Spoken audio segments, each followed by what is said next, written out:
Bonjour madame, bonjour monsieur, je suis le docteur El-Mortaji Mouha, médecin spécialiste en dermatologie, vénérologie et en médecine esthétique. Cette vidéo est dédiée à la médecine esthétique, donc quelques notions générales et plus spécialement à la toxine botulique et au comblement et à la volumétrie. J'ai choisi ce sujet pour deux raisons essentielles. La première, c'est que c'est un domaine qui est tout récent. Et la deuxième, c'est que c'est un domaine qui évolue de façon exponentielle. Pour vous donner une idée, c'est la seule spécialité où il y a 3 congrès mondiaux par an. Congrès de l'Europe de l'Est, congrès de l'Europe de l'Ouest et congrès de l'Amérique latine. Je vais commencer par la toxine botulique. Donc c'est pour la prise en charge des rides. C'est une substance qui est produite par une bactérie et qui est un neuromodulateur. Elle a les propriétés de bloquer la transmission de l'influx nerveux au niveau de la plaque motrice entre le nerf et le muscle. Les rides sont provoquées par une hyperkinésie des muscles hypertoniques qui se raccourcissent avec l'âge. Les rides peuvent être d'expression ou statiques. Jeunes, nous avons tous des rides d'expression. C'est quand le muscle se contracte, il se raccourcit, la peau se fripe et se ride. Avec l'âge, le muscle se raccourcit et petit à petit, on commence à avoir des rides statiques. La toxine botulique est utilisée essentiellement donc pour mettre en relaxation ces muscles qui sont à l'origine de ces rides. Elle est essentiellement destinée aux rides du tiers supérieur du visage, à savoir le front, la glabelle, la patte doigt, les muscles du nez et le muscle mentonnier et dépresseur de la lèvre inférieure. Je vais vous donner je vais essayer de dessiner un petit peu comment ça se passe. Au niveau du front, les rides sont horizontales, plus ou moins profondes selon l'âge et en général elles sont plus profondes chez l'homme que chez la femme. Quand on pique ce muscle, on le relaxe et la peau se distend, elle devient lisse, elle reflète mieux la lumière et ça donne en même temps un coup d'éclat. Au niveau de la glabelle, nous avons un muscle ici, le corrugator, qui va abaisser la tête du sourcil en bas et en dedans. Et c'est ce qui va provoquer les rides verticales qu'on appelle aussi les rides du lion. Il y a le procérus, c'est un autre muscle ici, voilà, qui abaisse aussi la tête des sourcils. Donc c'est les muscles abaisseurs. Et puis il y a le muscle orbiculaire de l'œil, c'est le muscle qui est autour de l'œil et qui va permettre sa fermeture et être à l'origine des rides de la patte doigt. Nous avons aussi un muscle ici, le muscle du nez. Et de l'autre côté, nous avons un petit muscle ici qui abaisse la pointe du nez. Nous avons l'orbiculaire de la bouche, le muscle qui permet de fermer la bouche et qui est à l'origine des rides qu'on appelle des fumeurs ou bien le code-barre ou bien le plissé solaire. Nous avons aussi le mentonnier ici, quand il y a des mentons, le mentalis qui est très puissant et on va avoir un menton très fort avec une peau d'orange. Et nous avons aussi le muscle dépresseur de l'angle de la bouche qui va être à l'origine de la descente de l'angle de la bouche. Alors, la toxine botulique donc est produite par une bactérie. Elle a été utilisée depuis un certain temps depuis les années 80 par d'autres spécialités comme en ophtalmologie, en neurologie, en ORL, et depuis les années 2000-2004, son utilisation a évolué et s'est développée de façon exponentielle. On dilue la toxine, donc il faut connaître les produits qu'on utilise, leur dilution, c'est très important parce que la diffusion de la toxine va dépendre aussi de la concentration. On prépare donc notre produit et après avoir évalué le patient et après un interrogatoire détaillé sur son état général de santé, les antécédents esthétiques, les antécédents médicaux, les maladies chroniques, les différentes allergies, la prise des médicaments, et puis après avoir élaboré un programme, donc on va décider quel muscle on va injecter et pourquoi, et donc en fin de compte on prévoit en quelque sorte le résultat qu'on va avoir. Alors les piqûres se font par l'intermédiaire d'une aiguille très fine.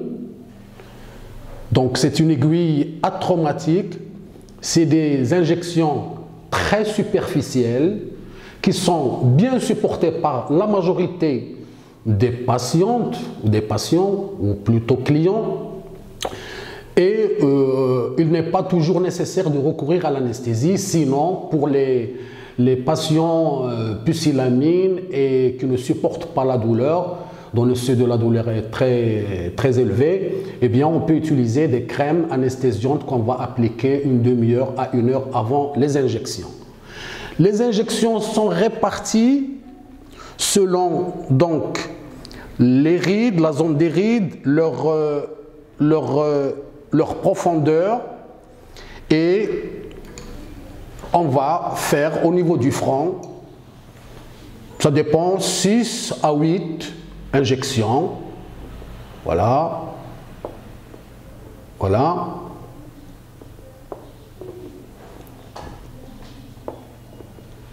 Il faut toujours faire attention à ne pas piquer la partie basse du muscle, sinon on va avoir une descente des sourcils.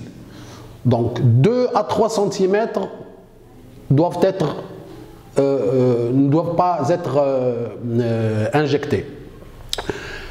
Pour le procérus, donc c'est un petit muscle mais qui est très puissant. On va faire une injection au niveau de son insertion osseuse, et puis une deuxième injection très superficielle, parce que cette injection doit être très profonde au contact de l'os. Celle-ci doit être superficielle parce que tous les muscles du visage sont en 2 insertions, une insertion osseuse et une insertion cutanée. C'est pour cela qu'on les appelle des muscles possiers, alors que le reste des muscles du corps humain sont des muscles squelettiques et qui ont des insertions uniquement osseuses. Donc on pique d'un côté comme de l'autre, et puis pour la ride horizontale, en général il y a une ride horizontale qui est provoquée par le muscle procérus, comme je disais.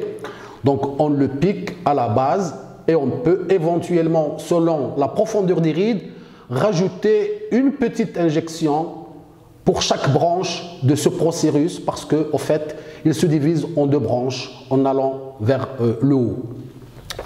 Nous avons le muscle nasalis ici, c'est le muscle qui est à l'origine de ce qu'on appelle les bunny lines, les rides du lapin.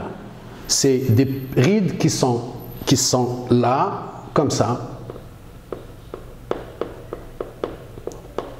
Alors on pique ce muscle-là et les rides vont s'estomper, et puis nous avons l'orbicularis de l'œil, l'orbiculaire de l'œil, c'est à l'origine des pattes, de la patte doigt. Donc on pique ici toujours environ 2 cm du rebord orbitaire, toujours vers l'extérieur. Il faut faire ici très attention parce qu'il y a un certain nombre de petites vénules et ça peut être à l'origine de petits hématomes. Mais même s'il y a de petits hématomes, ce n'est pas grave. Au niveau du nez, nous avons un petit muscle ici, le dépresseur nasal, qui permet de relever la pointe du nez en le piquant. Pour la lèvre supérieure et la lèvre inférieure, donc on pique 2 points de chaque côté. Et pour le mentaliste, on le pique aussi, le DAO, pour relever l'angle de la bouche. Les piqûres de toxines sont des piqûres très supportables. Il est très rare d'avoir quelques petites complications, comme de petits hématomes, un petit enflement, une petite douleur, mais tout se passe normalement pour le mieux. Alors, après les injections, il faut que les patients évitent la chaleur, le sauna, l'effort physique, et puis la prise de certains médicaments. Et voilà. Donc, en résumé, les injections de toxines botuliques sont devenues routinières et ça permet des résultats excellents. La durée ou la rémanence de la toxine est d'environ 5 mois selon l'individu, après quoi il faudra renouveler les injections et en les renouvelant, à chaque fois la rémanence devient plus longue. Je passe à l'acide hyaluronique. L'acide hyaluronique est une substance qui est développée, qui est libérée par certaines bactéries. C'est une substance que nous avons dans notre organisme. Chaque kilogramme du corps humain contient 200 mg d'acide hyaluronique. Donc c'est une substance, je dirais, naturelle. Donc ce n'est pas un corps étranger qu'on introduit. L'acide hyaluronique a été utilisé par différentes spécialités et depuis les années 90, elle a été très utilisée et étudiée pour la médecine esthétique. Le comblement donc, c'est l'introduction de l'acide hyaluronique. Avant, on utilisait des aiguilles, mais les aiguilles étant très traumatisantes, donc c'est des aiguilles en biseau, et qui étaient très traumatiques avec beaucoup d'effets secondaires, surtout hématomes. Mais actuellement, nous avons des canules à boumous qui sont moins traumatisantes et qui permettent d'aller même dans des zones réputées pour être dangereuses. Avant d'injecter, bien sûr, on met le patient en position demi-assise, on désinfecte, la sepsie doit être rigoureuse parce qu'on injecte dans des plans très profonds. Et avant d'injecter, on fait un pré-trou avec une aiguille et puis on introduit la canule dans le plan qu'on veut. Parce qu'on peut injecter en dermique ou bien dans la graisse ou même au contact de l'os ou sous le muscle. Alors, le comblement et la volumétrie, ça concerne essentiellement donc toutes les rides en principe, hein, même si elles sont d'origine musculaire. Mais essentiellement, nous avons le cerne, c'est le meilleur moyen pour traiter le cerne. Quand il y a du creux ici, on peut aussi le combler par ici. On peut combler les sillons nasogéniens. On peut combler le sillon mentonnier. On peut restaurer l'ovale du visage parce qu'avec l'âge, il y a des bajoux et il y a une encochure et ça casse l'ovale du visage. On peut le rétablir. On peut injecter aussi injecter la fosse temporale qui, quand elle perd du volume, elle donne une impression d'ombre et ça donne un visage effilé alors que le visage jeune, normalement, doit être rond. On peut Combler aussi les lèvres pour augmenter le volume ou restaurer le vermillon. Et on peut donc, en plus du visage, combler le dos des mains.